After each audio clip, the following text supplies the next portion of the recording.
অনেক, একটা দিল না। আমার নির্বাচনে বহু প্রার্থী ছিল।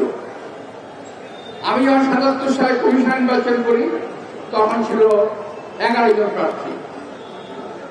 91 সালে নির্বাচন করি জামাত ইসলামের আব্বাস আলী খান, মুজাফফর হোসেন পল্টু সহ আরো বহু প্রার্থী ছিল।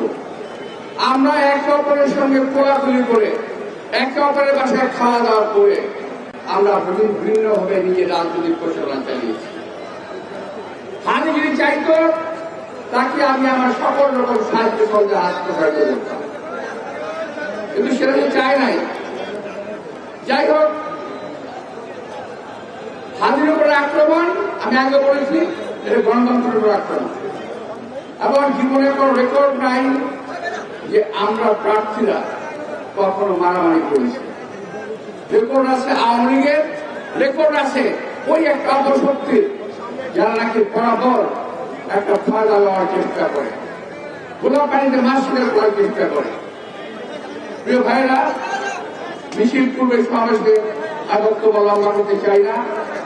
আমি চাই আসল ঘটনা বেরিয়ে আসুক, আসল দুর্বৃত্তরা সাজা পাক, এই দেশের মানুষের সামনে বিশেষ একটা রাজনৈতিক দলের মুখোশ উন্মোচিত হোক, এইটি আমি চাই।